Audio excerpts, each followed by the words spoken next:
BPKAD siapkan proses pelelangan tahap 2 untuk 25 mobil dinas.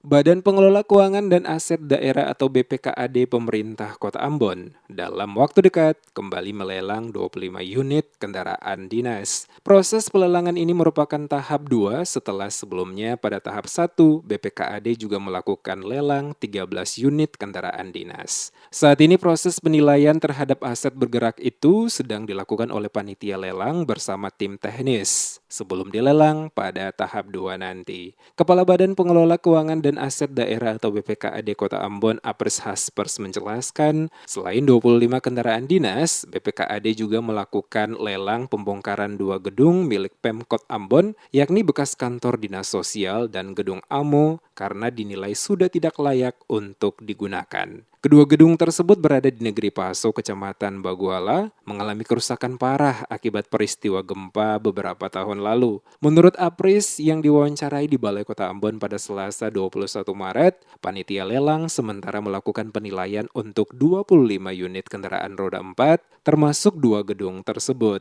Dijadwalkan rencana pelelangan tahap 2 dilakukan paling lambat Mei mendatang. Dijelaskan pemenang lelang akan melakukan pembongkaran, tujuannya agar lokasi itu bersih dan tidak terlihat kumuh. Apris optimistis proses pelelangan tahap 2 akan lebih besar pendapatannya dari lelang tahap pertama. BPKAD menargetkan PAD dari hasil lelang 25 unit kendaraan dinas tersebut lebih dari 1,5 miliar rupiah.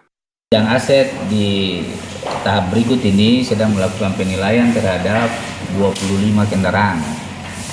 25 kendaraan dan beberapa bangunan gedung yang sudah tidak layak lagi untuk digunakan untuk dilelang di tahap yang kedua. Jadi khusus untuk bangunan gedung ini kita lelang bongkaran. Ya nantinya orang yang menang dia bongkar, diambil materialnya.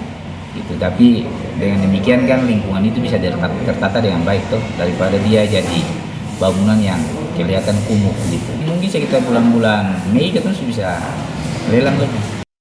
Diwartakan sebelumnya pada pertengahan Februari lalu, BPKAD melakukan lelang tahap 1 aset bergerak milik Pemkot sebanyak 13 unit, terdiri dari 10 kendaraan roda 2 dan 3 alat berat. Dari hasil lelang tersebut, PAD yang diperoleh Pemkot sebesar 904 juta rupiah atau alami kenaikan 200%. Sebelumnya Pemkot menargetkan 527 juta rupiah dari hasil lelang tersebut. Diketahui dana yang diperoleh dari hasil lelang tersebut dimasukkan ke rekening Kas Umum Daerah atau RKUD dan menjadi pendapatan daerah dengan dipotong 2% untuk biaya pelaksanaan lelang. Pelaksanaan lelang kendaraan dinas ini mengacu pada Peraturan Menteri Dalam Negeri Nomor 19 Tahun 2016 tentang Pedoman Pengelolaan Barang Milik Daerah atau BMD.